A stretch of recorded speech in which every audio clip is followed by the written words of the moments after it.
গভীর রাতে তেহরানের একটি সামরিক ঘাঁটিতে সতর্কতা সাইরেন বেজে উঠছে। কন্ট্রোল রুমে টানটান উত্তেজনা। রাডারে দেখা যাচ্ছে একাধিক ড্রোন, মিসাইল এবং বিমান ছুটে আসছে ইরানের দিকে। আকাশ জুড়ে কাঁপন ধরিয়ে দিচ্ছে এই সম্ভাব্য আক্রমণ।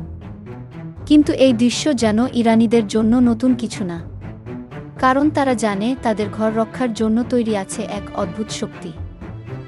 এই ভিডিওতে আমরা জানব কেন ইরানকে যুদ্ধে হারানো প্রায় অসম্ভব, কেন এই দেশ শত নিষেধাজ্ঞার মধ্যেও গড়ে তুলেছে এমন এক সামরিক বলয় যা আজকের বিশ্বে গুটি কয়েক দেশের পক্ষেই সম্ভব।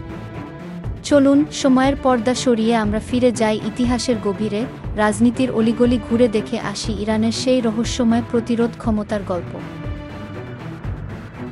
শুরুটা ছিল বিপ্লব দিয়ে। ১৯৭৯ সালে ইরানে ইসলামিক বিপ্লবের মধ্য দিয়ে আমূল পরিবর্তন ঘটে। মার্কিনপন্থী শাহের পতনের পর ইরান হয়ে ওঠে আমেরিকার চরম প্রতিদ্বন্দ্বী। এ বিপ্লবে ইরানকে শত্রুদের মুখোমুখি দাঁড় করিয়ে দেয়, আর একা লড়াই করার মানসিকতা গড়ে ওঠে জাতির মাঝে। ইরাক-ইরান যুদ্ধ ও অস্ত্রের অভাব। ১৯৮০ সালে ইরাকের সাদ্দাম হোসেন ইরান আক্রমণ করেন। এই দীর্ঘ ৮ বছরের যুদ্ধ ছিল ইরানের জন্য এক কঠিন শিক্ষা। সে সময় আন্তর্জাতিক নিষেধাজ্ঞায় জর্জরিত ইরান অস্ত্রশস্ত্রে পিছিয়ে থাকলেও তাদের চেতনায় জন্ম নেয় নির্ভরতার আগুন। রিভার্স ইঞ্জিনিয়ারিং ও দেশীয় গবেষণায় বেড়েছে সক্ষমতা। ইরানের তরুণ প্রকৌশলীরা স্কার্ড মিসাইল খুলে খুলে বুঝে ফেলেন কিভাবে এগুলো কাজ করে। তৈরি হয় শাহাব সিরিজের মিসাইল। এরপর ধাপে ধাপে তারা পৌঁছে যায় ফাতাহ ১ ও ফাতাহ ২ নামক হাইপারসোনিক মিসাইল তৈরির সক্ষমতায়। নিষেধাজ্ঞায় শক্তিতে পরিণত হয়েছে। বিশ্বব্যাপী নিষেধাজ্ঞা ইরানকে থামাতে পারেনি, বরং তারা গড়ে তুলেছে নিজেরাই প্রযুক্তি উৎপাদনের সক্ষমতা।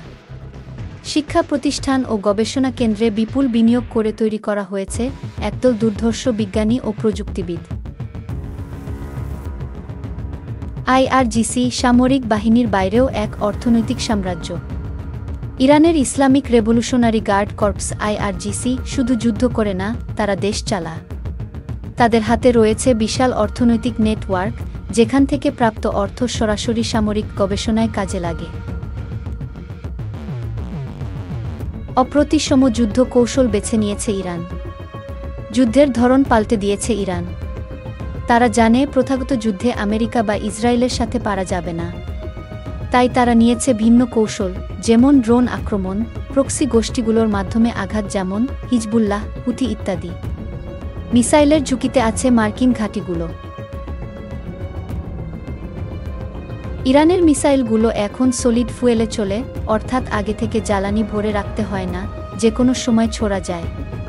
তাছাড়া তারা এমন গাইডেন্স সিস্টেম বানিয়েছে যা শেষ মুহূর্তে নিজের গতিপথ পাল্টে নিশানা আঘাত করতে পারে।